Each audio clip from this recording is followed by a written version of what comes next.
contestaremos a la pregunta básica del por qué los aviones vuelan. Y es que hay una pregunta, no sé, un poco curiosa, ¿verdad? No sé si conocen. Este es el Antonov. El Antonov es el avión ucraniano más grande del mundo. Y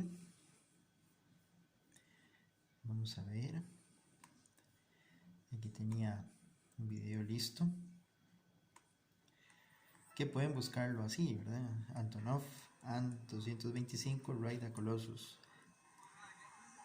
It looks like something out of a museum. It doesn't even have a high-tech flight control system, but the Antonov AN-225 is still going strong despite being almost 30 years old.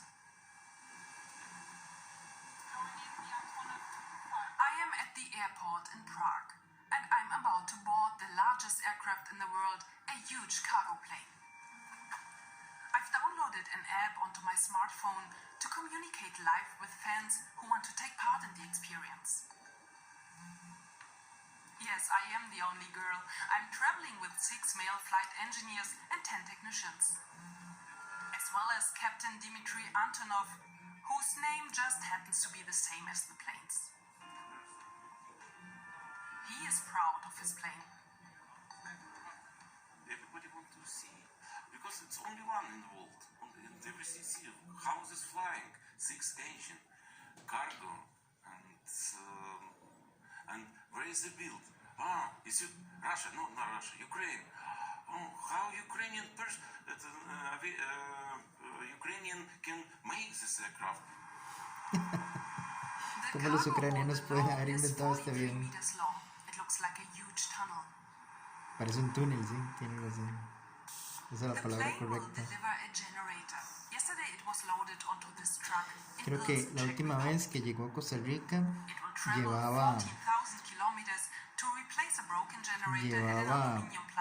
creo que motores para el puerto de APM Terminals, que eran muy grandes y que no se podía llevar en cualquier avión de carga.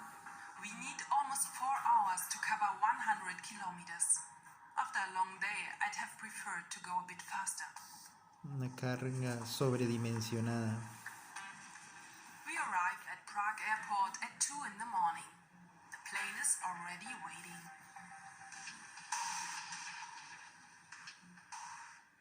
Early next morning, the nose cone is opened up so the generator can be loaded. Increíble, ¿verdad? I've never seen this done before. It's a lengthy process. Cranes and ramps are needed to heave the generator in, and they take hours to set up. As I wait, I have a chat with flight manager Vitaly Chost. We had to do a lot of certification work to prove that we are good enough to operate to Australia. Didn't they trust a Ukrainian company? Bueno, ahí les dejo la Ride a Colossus de Antonov para que lo puedan buscar. Dura 20 minutos, así que ahí se pueden divertir. Y es que, bueno, ¿por qué es que vuelan los aviones? Todo eso comenzó con esos dos señores que están ahí, Wilbur y Orville Wright. Los hermanos Wright, bueno, primero que todo, eran dueños de una tienda de bicicletas. Arreglaban bicicletas, vendían bicicletas, el negocio de ellos eran las bicicletas. Pero resulta que en un momento dado se les llegó la idea a la cabeza de, bueno, mira, podemos inventar una máquina que vuele y nos gustaría pues intentarlo, ¿no? Y entonces es donde consiguen su primer vuelo de aproximadamente 12 segundos, ¿verdad? En el Flyer One, así se llamaba, o así le pusieron a su aeroplano, ¿verdad? Donde la persona iba, vamos a acercarlo un poquito más, donde la persona iba totalmente acostada, ¿verdad? Y tenía unas palancas a los lados para tratar de cambiarle un poco la dirección al vuelo. Y es que, bueno, ahí está, las dos hélices, y la persona iba acostada en el centro. Claro, lo hicieron con los materiales de la época, entonces ustedes se imaginan de que era un avión bastante pesado para las dimensiones que tenía. Y es que, bueno, si uno, bueno, primero que todo, uno está dentro de una atmósfera terrestre, ¿cierto? Que todas esas capas de aire encima de nosotros. Resulta de que como estamos inmersos en un fluido, ese fluido va a hacer una presión sobre nosotros y hace una presión sobre la superficie de la Tierra, que todos sabemos que eso es la presión atmosférica, ¿verdad? Una atmósfera de presión es exactamente a nivel de 0 metros sobre el nivel del mar. Resulta de que esa presión atmosférica, como le dije, está presionándonos, ¿verdad? En todas las direcciones de nuestro cuerpo, adelante, atrás, izquierda, derecha, arriba o por abajo. Estamos inmersos en ese fluido.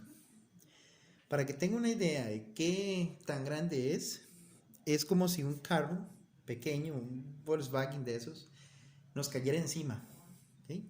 O sea que, bueno, usted se preguntará, ¿por qué es que no nos mata? Bueno, si nosotros pudiéramos agarrar toda esa presión y localizarla en un punto, es como si un carro nos cayera encima, ¿verdad? Es de esa misma magnitud. O sea que es una presión bastante grande. Y de hecho esa presión nos sirve, nosotros estamos adecuados a vivir en esta presión y por eso es que nosotros respiramos. Para cada vez que respiramos tenemos que romper con la presión atmosférica donde estemos en ese momento. Y es que, bueno, ¿por qué los aviones vuelan? Se le acredita a dos científicos muy importantes, Daniel Bernoulli y Giovanni Venturi. Resulta que podemos hacer un experimento muy sencillo en casa. Agarra una bolita de estereofón y en el ecuador de la bolita de estereofón recorte un rectángulo de cartulina y lo enrolla en el ecuador, ¿verdad? Entonces usted va a tener como la bolita de estereofón y un cono. Póngale un pincho de madera por abajo y lo amarra con un hilo a donde usted quiera.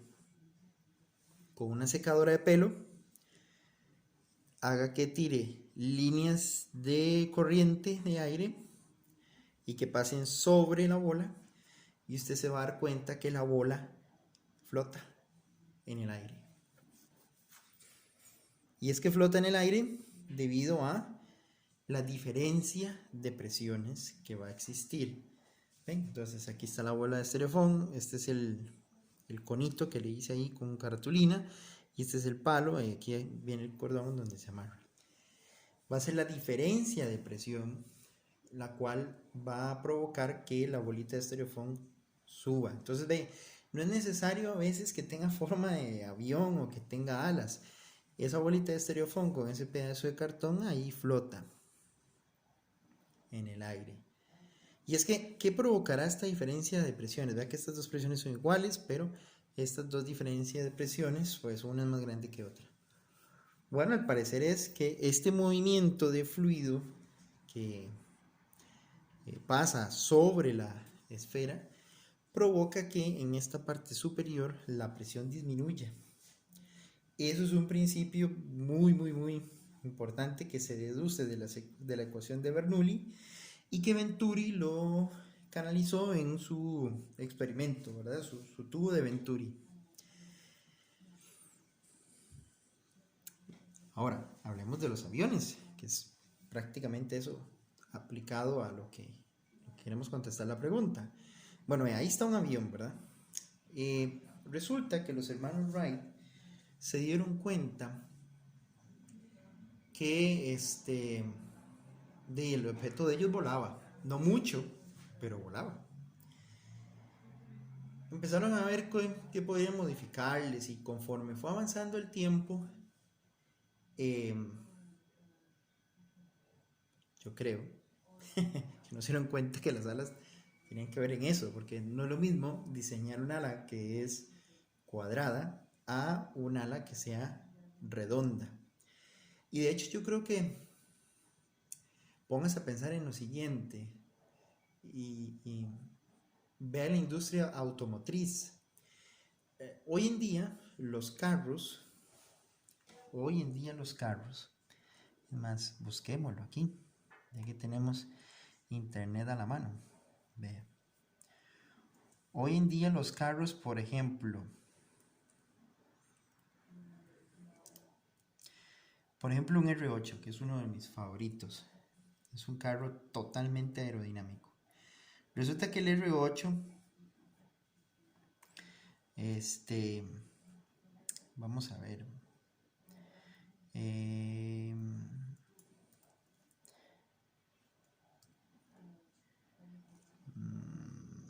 vamos a ver si aparece como ingeniería.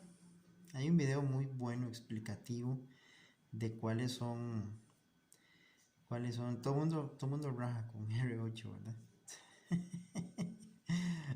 Bueno, si yo tuviera uno, yo creo que yo también rajaría, porque de verdad es un carro, vamos a ver si,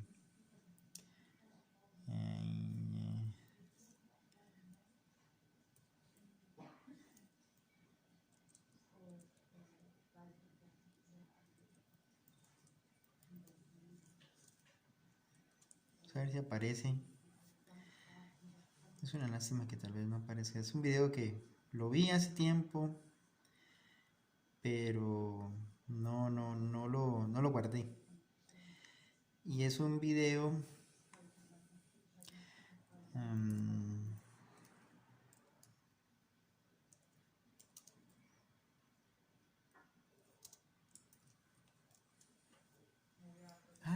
creo que aquí está.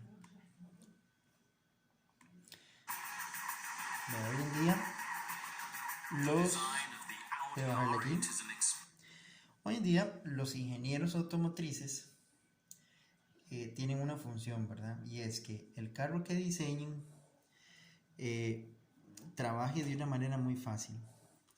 O sea, para eliminarle ahí el desenfoque. Que trabaje de una manera muy fácil. Y es que gaste la menor cantidad de combustible y que obviamente no contamine.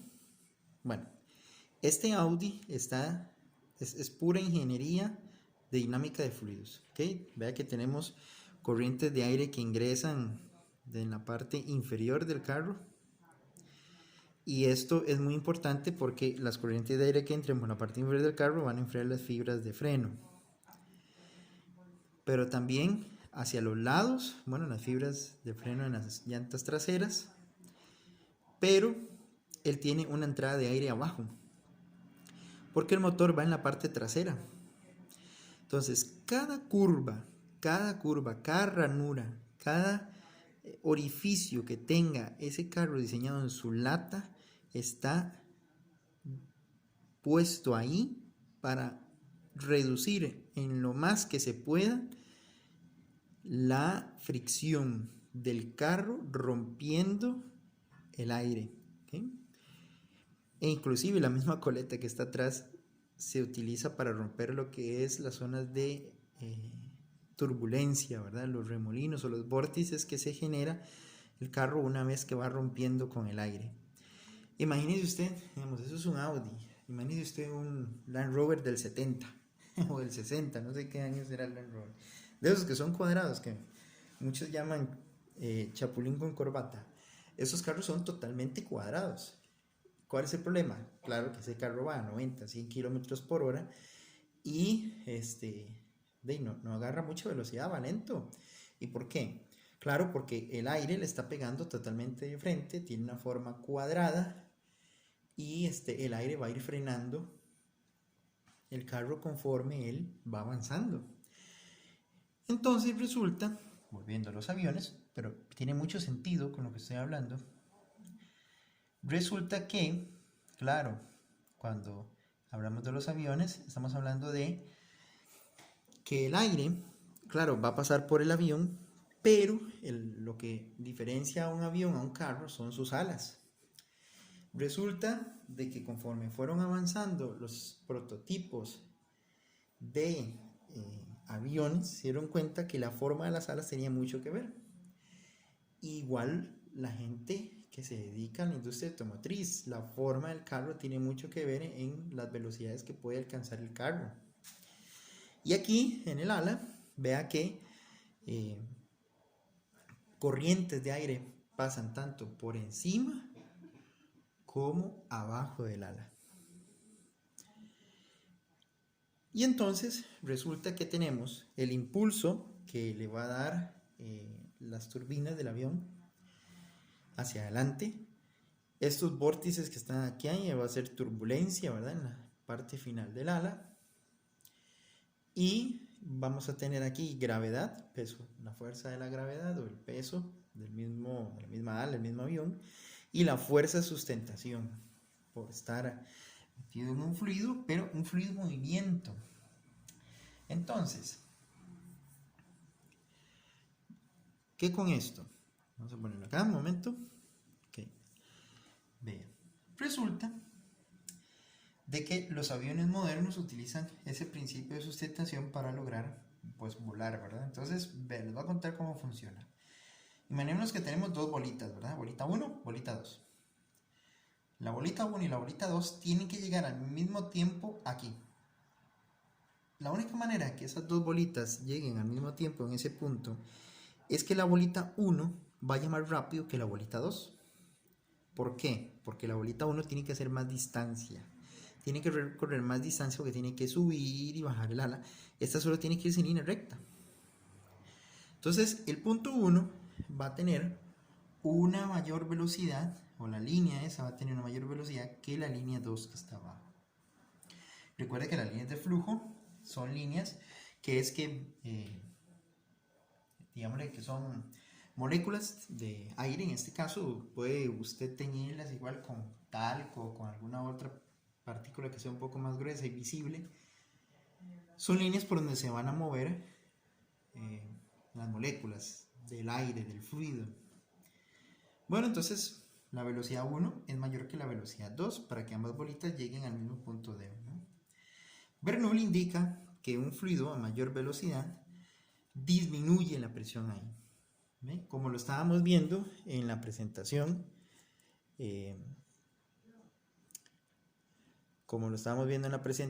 del experimento que les dije que puede diseñar en su casa, este que está aquí, al aumentar la velocidad de las líneas de flujo de aire en esta parte de acá, porque tienen que bordear la bola de estereofón, la presión baja. Y es entonces donde, al disminuir la presión, vean, aquí está, al disminuir la presión, en comparación a la presión que está debajo del ala, por esta diferencia de presión es que el avión levanta. Ese mismo principio lo utilizan, por ejemplo, las hormigas. Las hormigas o estos animalitos que viven en África que también hacen estas cosas. Ahorita se me olvidó el nombre. Resulta que las hormigas son las más fáciles porque son las que siempre uno ve en cualquier lado. Las hormigas hacen un montículo, ¿verdad? Y esos montículos tienen un montón de túneles, ¿verdad? Esto es una hormiga, aunque usted no lo crea. Resulta que el aire, cuando circula a ras del suelo y tiene que obviamente subir y bajar el hormiguero,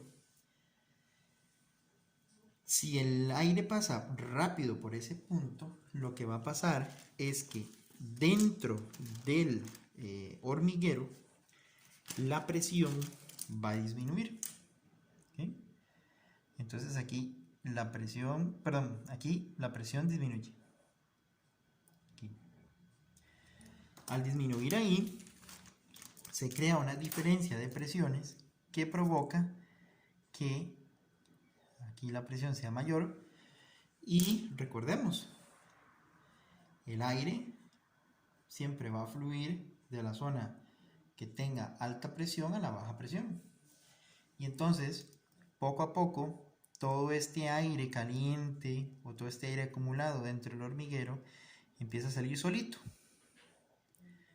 Las hormigas no tienen que invertir en un sistema de refrigeración para el hormiguero porque aplican el principio de Bernoulli para estar renovando el aire dentro de su hormiguero. Qué interesante.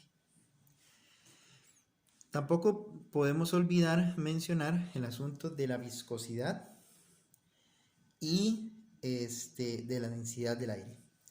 Vea qué interesante. Vea qué interesante. Vea.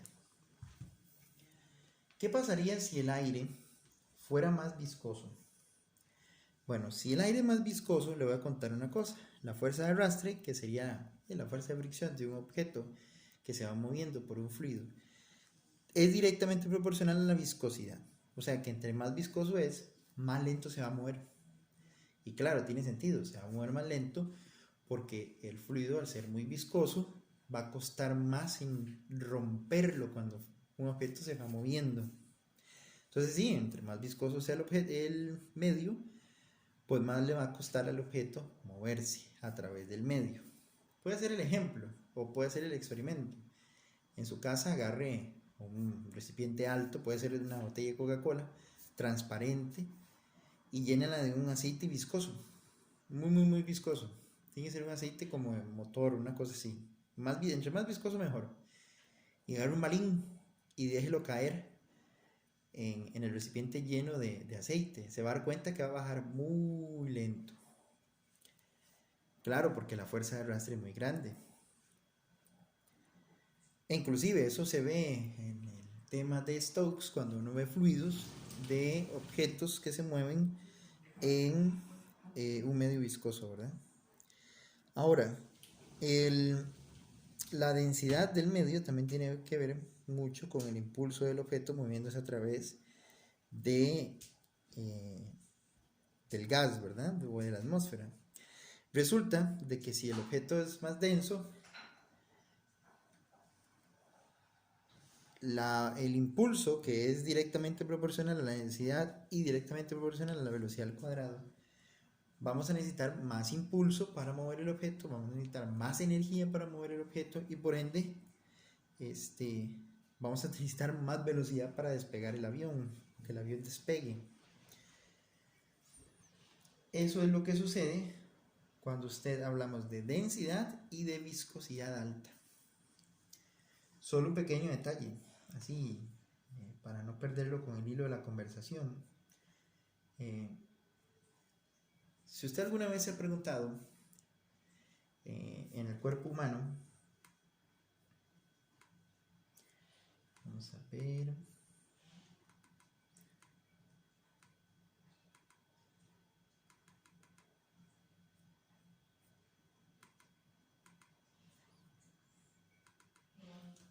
voy a enseñar algo. En el cuerpo humano existen dos músculos muy importantes a la hora de respirar. Uno de ellos es este señor que se encuentra justamente debajo de las costillas, que es el diafragma. Esos dos orificios de ahí es por donde pasa la aorta abdominal y la vena cava inferior. Y resulta que esto es algo totalmente hermético, ¿ok? Toda esta caja torácica es hermética. Cuando hablemos de presiones manométricas y presiones, esto es un ejemplo que mencionaré. El diafragma, cada vez que se contrae y se estira, nosotros respiramos. No solo eso, sino que también los torácicos transversales o los intercostales también forman parte de la respiración. Pero hay uno, aparte del diafragma, que también es muy importante, y es este señor que se esconde aquí. Vamos a esconder este señor que está aquí, el esternocleidomastoideo. Este músculo prácticamente lo que hace, vea que dónde está la inserción, ¿verdad? La inserción está en el manubrio del esternón. Este señor lo que hace es levantar la caja torácica cada vez que respiramos. Nosotros estamos también acoplados a este planeta que vivimos bajo esta presión atmosférica y por ende los músculos que tenemos, por ejemplo el esternocleidomastoideo o el diafragma, ¿verdad? Quitemos, ahí está. Son músculos que están acostumbrados a ejercer fuerza sobre nuestro cuerpo para romper con la presión atmosférica y poder respirar. Imaginémonos que no solo aumenta la presión atmosférica, sino que aumenta la viscosidad o aumenta la densidad de la atmósfera. Nosotros tendríamos que evolucionar, tendríamos que tener músculos más fuertes para poder romper esa presión atmosférica y poder respirar, porque la respiración es producto de una diferencia de presiones interna y externa, debido a que el aire no va a entrar solo, alguien tiene que provocar que entre al cuerpo humano, y esos son los músculos, diafragma y esternocleidomastoideo. Eso es un dato interesante que les quería compartir para que puedan observar también de que la diferencia de presiones no solo es la que hace que los aviones vuelen, sino por ejemplo que también nosotros hacemos vivos. Y genial, espero que les haya quedado claro y haya contestado la pregunta de por qué esos increíbles aviones vuelan. Y se me olvidaba, aquí también había puesto un video al final, vamos a ponerlo. Ve que interesante. Bueno, eso es lo que es la fuerza de sustentación, ¿verdad? Vea cómo baja la presión aquí, baja presión, alta presión, el avión va para arriba. Ahí está, ese es un poco el asunto de por qué el avión de los hermanos Wright pudo levantarse del suelo, ¿verdad? Es esa misma diferencia de presiones que ocurre en esa parte de ahí. Y ya se me perdió el mouse. Ahí está, ya apareció. Ya volvió a la vida. Bueno, sí, les contaba. Entonces los hermanos Wright volando debido a la diferencia de presión en las alas. Claro, entre más rápido se mueve el avión, pues mayor velocidad va a tener y por ende mayor fuerza de sustentación tendrá el avión para levantarse del suelo. ¿Lo ven? Ahora, los aviones no solo tienen esto, ¿verdad? Tienen otra serie de cosas, tienen unos alerones. Esos alerones disminuyen la velocidad, pueden disminuir la velocidad del avión, más bien pueden aumentar la velocidad del avión, pueden cambiar la dirección del flujo de aire, el avión puede disminuir su velocidad y empezar en lo que es el protocolo de descender, puede virar izquierda, derecha, puede hacer movimientos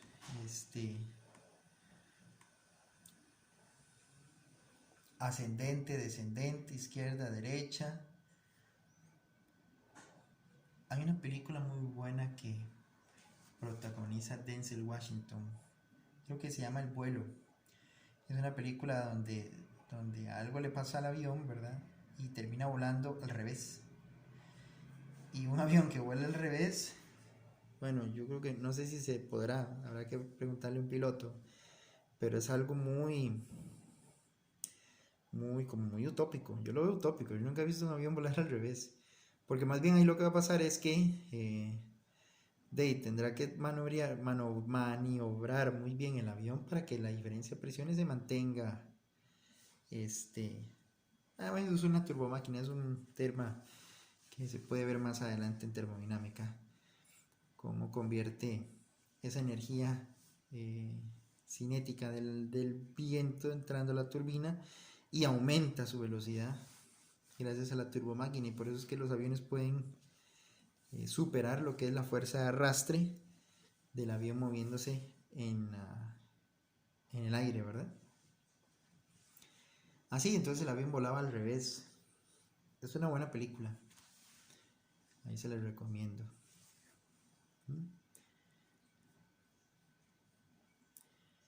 Y bueno, aquí tenemos diferentes maniobras que puede hacer un avión, cómo es que funciona. Es un bonito video de toda la física de los aviones que, claro, si ustedes me escriben al correo, yo con muchísimos gustos se los puedo pasar. ¿Y está en inglés? A powerful cloud computing-based FEA. Ahí para que uno pueda seguir aprendiendo. Muy bien, muchas gracias.